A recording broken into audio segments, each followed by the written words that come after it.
Hello student, advance HTML के इस 8th class में हम लोग फॉर्म टैग के फॉर्म फील्ड के बारे में बात करेंगे। जबकि पिछले क्लास में हम लोगों ने ईमेल लिंक और इमेज एज अ लिंक को प्रैक्टिकल करके देखा था। तो चलिए बिना देरी किए हुए हम आज की क्लास को स्टार्ट करते हैं। और उससे पहले आपसे रिक्वेस्ट है कि आप हमारे इस चैनल को सब्सक्राइब कर लें ताकि हमारे आने वाले क्लासेस की नोटिफिकेशन आपको मिल सके। अब तो इस चैनल के ऊपर आपके लिए डीसी का कोर्स भी स्टार्ट होने जा रहा है, तो आपसे वो कोर्स भी मिस ना हो, इसलिए आप जरूर हमारे इस चैनल को सब्सक्राइब कर लें। तो चलिए हम चलते अपने क्लास की तरफ। Input tag. The input tag collect the information from the user. Input tag का इस्तेमाल हम लोग क्यों करते हैं? ये मैंने आपसे क्वेश्चन भी पूछा था शायद पिछले क्लास में कि हम लोग इनपुट टैग की मदद से अपने यूजर से इंफॉर्मेशन कलेक्ट करते हैं। The user give the input in the input field. User जो होते हैं अपने इनपुट को इनपुट फील्ड के अंदर देते हैं। The attribute of input tags are. Input tags की कुछ एट्रीब्यूट्स हैं जिसमें नेम, साइज, मैक्स लेंथ और टाइप, और भी इसके अलावा बहुत सारे और भी हैं जिसके बारे में हम फर्दर आगे प्रैक्टिकल क्लास में डिस्कस करेंगे। तो हम सबसे पहले नेम को देखते हैं। Take a string of character as internal name of the field. आप इसकी मदद से, नेम की मदद से एक फील्ड, उस फील्ड का नाम दे सकते हैं। जैसे में कि अगर आप इनपुट टैग की मदद से अगर यूजर से आप उसका फर्स्ट नेम ले रहे हैं तब उसका नाम एफ नेम या फर्स्ट नेम आप इस तरह से उसे दे सकते हैं। To be use as a reference letter. ये एक रेफरेंस लेटर के तौर पे यूज होता है। अगर आपको डाटाबेस में अगर आपको मिले तो आप ये उसे देखकर समझ सकते हैं कि अच्छा ये फर्स्ट नेम था, और आप अगर एल नेम दिए रहते तो ये लास्ट नेम था, तो ये आपको एक रेफरेंस मिलेगा। Size. Take the value which is equal to wide of the field. आप उसकी फाइल को सेट कर सकते हो, उसके वाइड को कितना वो होना चाहिए, उसके लेंथ कितने हो, तो आप ये साइज से डिफाइन कर सकते हैं।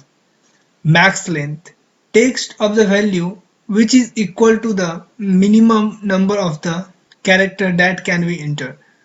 आप इसमें क्या कर सकते हो, मैक्स लेंथ की वजह से आप अपने एक मिनिमम नंबर ऑफ कैरेक्टर को चूज कर सकते हो, जो बेसिकली आप पासवर्ड में देखते होगे।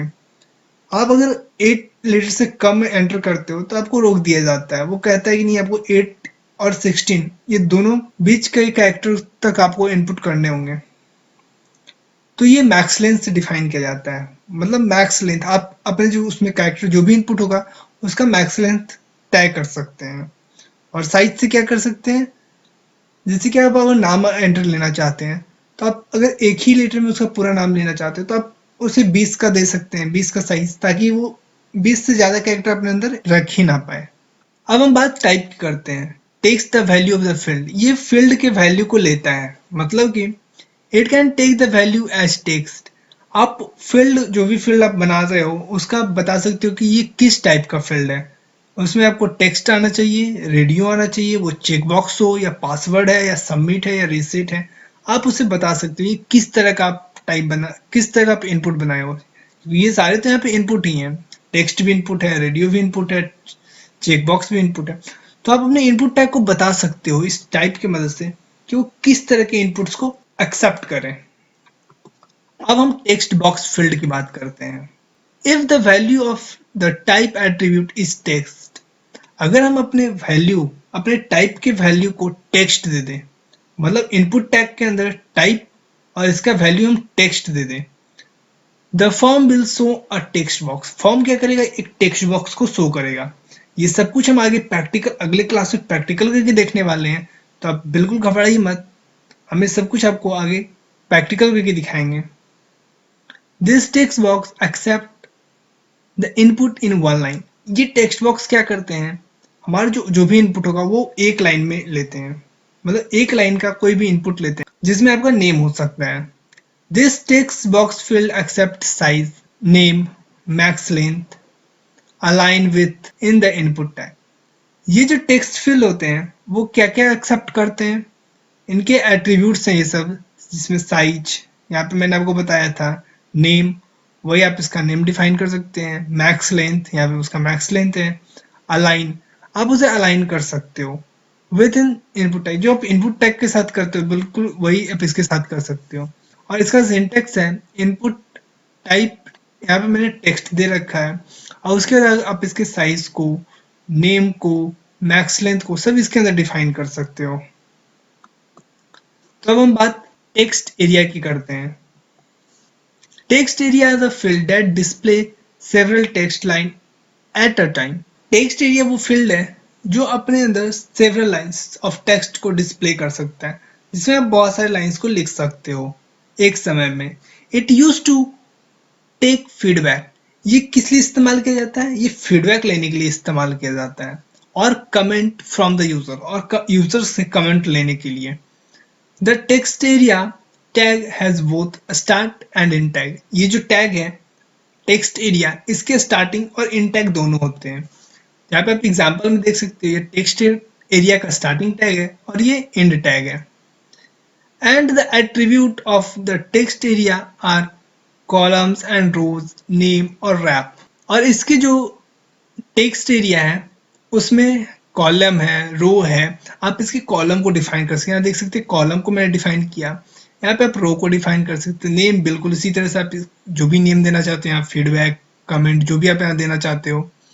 और यहाँ पे एक रैप देख रहे होंगे। रैप का क्या काम होता है? आप अगर मल्टीपल लाइन को अगर लिखते हो तो कभी कभी आप देखते होगे आपके स्क्रीन पे जो टेक्स्ट डिस्प्ले हो रहा है वो तो आपको दिख रहा है, बाकी जो अगर आप उस टेक्स्ट के डिस्प्ले से ज्यादा बड़ा लिखते हो तो आपका जो पहले का जो टेक्स्ट रहता है वो हिडन होने लगता है। तो अगर आप रैप लगा देते हो तो जो टेक्स्ट होगा वो हिडन नहीं होगा, वो आपको नेक्स्ट लाइन में शो करने लगेगा। इसलिए हम रैप का इस्तेमाल करते हैं। अब हम रेडियो बटन्स की बात करते हैं। The value of the type attribute is radio. अगर हम वैल्यू दे देते हैं अपने टाइप एट्रीब्यूट का radio, the form will be show a radio button. Form क्या करेगा? एक रेडियो बटन शो करेगा। And this radio button is also called as toggle button. और हम इस रेडियो बटन को एक टॉन्गल बटन भी कहते हैं। आपको बता दूं बेसिकली रेडियो बटन क्यों इस्तेमाल किया जाता है। आपको जेंडर डिफाइन करने के लिए। आपने जेंडर डिफाइन किया होगा, कभी आप फॉर्म भरते हो ऑनलाइन तो आप उसमें जेंडर डिफाइन करते होंगे, तो हमेशा आप उसमें रेडियो बटन का इस्तेमाल होता है। This button enable the section of one the option out of many option. ये क्या करता है? हमारे लिए एक ऑप्शन को बहुत सारे ऑप्शन के अंदर से बनाता है। बनाता नहीं मतलब कि आप उसके एक ऑप्शन को सिलेक्ट कर सकते हो। मतलब कि अगर आपसे कोई जेंडर पूछे तो आप एक साथ दो तीन जेंडर तो इनपुट नहीं कर सकते हो। अगर आप मेल हो तो आप मेल एंटर करोगे, आप फीमेल हो तो फीमेल एंटर करोगे, तो आप इन दोनों को एक साथ सिलेक्ट नहीं कर सकते हो। तो इसलिए हम इन दोनों लिस्ट ऑफ ऑप्शन है उसमें से एक ऑप्शन को चूज करते हैं। तो इसके लिए हम लोग रेडियो बटन्स का इस्तेमाल करते हैं। जो प्रोग्रामर होते हैं, जो वेब डेवलपर होते हैं, वो रेडियो बटन का इस्तेमाल करते हैं इस तरह के फॉर्म्स को बनाने के लिए। एंड द एट्रीब्यूट इज, और इसके एट्रीब्यूट क्या है? नेम और वैल्यू। आप उसी तरह से नेम और इसके वैल्यू को भी सेट कर सकते हो। और भी इसके बहुत सारे एट्रीब्यूट हैं। तो इसका यहाँ पे सिंटेक्स है, ये इनपुट है और ये टाइप, और फिर मैंने इसे रेडियो बना रखा है। Check box, the value of the type attribute is check box. जब आप अपने टाइप एट्रीब्यूट का वैल्यू चेक बॉक्स रख देते हो, the form will be shown a check box. आपको फॉर्म जो है वो एक चेक बॉक्स को शो करेगा। तो अगले क्लास में हम लोग एक फॉर्म को बनाने वाले हैं। ये सारे फॉर्म फिल्ड्स जो है वो अप्लाई करेंगे एक साथ एक पेज के ऊपर। तो अगर आप अपने इनपुट टैग का टाइप अगर एट्रीब्यूट जो है वो अगर चेक बॉक्स कर देते हैं तो वो आपके फॉर्म के ऊपर एक चेक बॉक्स शो करेगा। It allow multiple section in the item. Basically ये इसके लिए तो इस्तेमाल नहीं हम लोग करते हैं। अगर हम अपने कोई टर्म एंड कंडीशन को एग्री करवाना चाहते हैं तब हम इस चेक बॉक्स को बनाते हैं अपने पेज के ऊपर। द एट्रीब्यूट और द नेम, इसके एट्रीब्यूट कौन से हैं? नेम है, वैल्यू है और एक्सेट्रा। और ये देख सकते हैं इसका सिंटेक्स है इनपुट टाइप। यहाँ पे चेकबॉक्स मैंने कर रखा है। अब हम कमांड बटन्स की बात करते हैं। तो हमारा कमांड बटन क्या होता है? The value of the type attribute is submit. ये भी एक इनपुट टैग है और उसका टाइप एट्रीब्यूट है उसका हम वैल्यू सबमिट कर देते हैं। The form will be show a command button. जो फॉर्म है वो हमें एक कमांड बटन शो करने लगता है। दिस बटन है सबमिट एंड रीस्टार्ट बटन। वो बटन कौन से हो सकते हैं? या तो सबमिट के या रीस्टार्ट के। आप इस तरह के दो बटन बना सकते हैं। तो यहाँ पे मैंने इनपुट टाइप इक्वल टू मैंने सबमिट कर रखा है। आप यहाँ पे रिस्टार्ट भी कर सकते हैं या रीसेट कर सकते हैं। यहाँ पे ड्रॉप डाउन बॉक्स, अब हम ड्रॉप डाउन बॉक्स की बात करते हैं। The drop down box contain a list of prompt the user to select one item of the list। ये ड्रॉप डाउन बॉक्स जो होता है वो हमारे यूजर के सामने एक लिस्ट को ओपन करता है। उस लिस्ट में से हमारे यूजर जो है वो कोई एक ऑप्शन चुनते हैं। It create by using select and option tag. ये जो क्रिएट किया जाता है वो सिलेक्ट और ऑप्शन टैग की मदद से। And the both of tag have closing tag, और इन दोनों टैग्स का क्लोजिंग टैग भी होता है। और select element must contain at least one option element. आप जो यहाँ पे सिलेक्ट एलिमेंट देख रहे हैं वो कम से कम एक ऑप्शन एलिमेंट को तो कंटेन करते ही करते हैं। द एट्रीब्यूट्स आर, इनके जो एट्रीब्यूट्स हैं नेम है, साइज है, मल्टीपल है और एक्सेट्रा।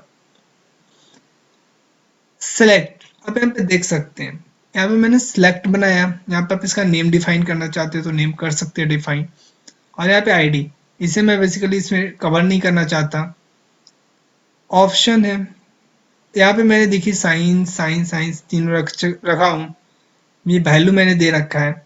और अब पीसीएम, पीसीबी, पीएमसीबी, अगर हम इस सिंटेक्स को अपने वेब पेज पे ऐड करते हैं तो हमारे सामने एक बॉक्स खुलेगा और उसमें हमसे पीसीएम, पीसीबी और पीएमसीबी ये तीन में से कुछ पूछेगा।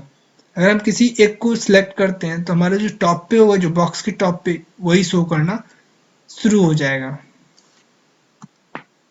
अब हम पासवर्ड फील्ड की बात करते हैं। We can also use a special character field called password field. जब हम फॉर्म की बात कर रहे होते हैं तो हम पासवर्ड फील्ड को तो भूल ही नहीं सकते। तो हम स्पेशल टेक्स्ट फील्ड जो हमारा है वो है password field, which which mask the character given by user. ये फील्ड क्या करता है, हमारे जो कैरेक्टर जो भी हम इनपुट करते हैं उसे मास्क करता है, ढकता है। This field is to input for sensitive data like password और पिन और ओटीपी।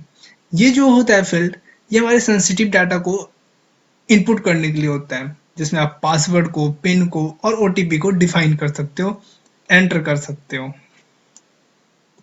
और इसका सिंटेक्स है टाइप इक्वल टू पासवर्ड। यहाँ पे मैंने इसे मैक्स लेंथ दे रखा है 8, मतलब अगर आप इसमें 8 से कम एंटर करते हो लेटर्स को तो एक्सेप्ट नहीं करेगा। अगर आप ओटीपी के लिए बनाना चाहते हो तो यहाँ पे आप 6 कर सकते हो, अगर आप पिन के लिए बनाना चाहते हो तो यहाँ पे 4 कर सकते हो। तो हम आज के आ चुके अपने क्वेश्चन टाइम में, और आपसे मेरा पहला सवाल है, the blanks tag collect the information from the user. वो कौन सा टैग है जिसकी मदद से हम इंफॉर्मेशन अपने यूजर से कलेक्ट करते हैं?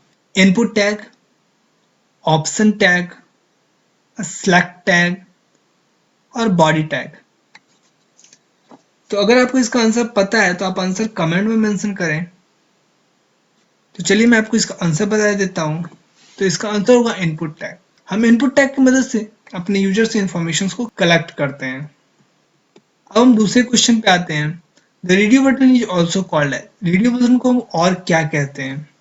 Command button, toggle button, submit button और नन ऑफ दिस। तो इसका आंसर होगा टोंगल बटन। हम इसे टोंगल बटन कहते हैं। तो अब तीसरा क्वेश्चन है, blank allow for multiple selection of a item. वो अलाउ करता है मल्टीपल सिलेक्शन करने में आइटम्स का। कौन? Radio button, check box, drop down box और नन ऑफ दिस। तो इसका आंसर होगा चेक बॉक्स। चेक बॉक्स जो है हमें मल्टीपल सिलेक्शन करने में मदद करता है। तो आपसे चौथा सवाल है, the field which is use to input sensitive data like password और पिन और ओटीपी। वो कौन सा फील्ड है जिसका हम सेंसिटिव डाटा इनपुट करने के लिए यूज करते हैं? और वो सेंसिटिव डाटा पासवर्ड, पिन और ओटीपी हो सकते हैं। Text area, text box field, password field और नन ऑफ दिस। तो इसका आंसर होगा पासवर्ड फील्ड। हम पासवर्ड फील्ड का इस्तेमाल से अपने सेंसिटिव डाटा को इनपुट करवाते हैं अपने यूजर से। तो आज आपसे मेरा सवाल है, Who was the first person use password to protect their user account? तो आज आपको बताना है कि वो कौन सा पर्सन है जो अपने यूजर अकाउंट को प्रोटेक्ट करने के लिए सबसे फर्स्ट टाइम पासवर्ड का यूज किया था। Who was the first person use password to protect their user account? अपने यूजर अकाउंट को पासवर्ड से किस पर्सन ने फर्स्ट टाइम प्रोटेक्ट किया था? तो आपको अगर आंसर पता है तो आप आंसर कमेंट में मेंशन करें। अगर आपको आंसर नहीं पता तो मैं आपको आंसर इसके अगले क्लास में बताऊंगा। तो इस क्लास में इतना ही। Thanks for watching. आप हमारे इस चैनल को सब्सक्राइब कर लें। आपको इसी तरह से ऑनलाइन क्लासेस मिलते रहेंगे और अब इस चैनल के ऊपर डीसीए का कोर्स भी आने वाला है, तो आप उसका भी पूरा लाभ उठा सकते हैं। और आपका सारा नोट्स हमारे zearworld.in के वेबसाइट पे अवेलेबल है, तो आप वहां से जाकर पढ़ सकते हैं। और आपके इस एडवांस HTML के नोट्स का डायरेक्ट लिंक कमेंट और डिस्क्रिप्शन में मेंशन कर दिया गया है, तो आप उन लिंक्स पे क्लिक करके अपने नोट्स को डायरेक्ट एक्सेस कर सकते हैं। तो अब हम मिलते हैं आपसे अगले क्लास में, जिसमें हम आज के फॉर्म फील्ड जो भी हमने पढ़ा उन फॉर्म फील्ड्स की प्रैक्टिकल करके देखेंगे। तो तब तक के लिए have a nice day. Thank you.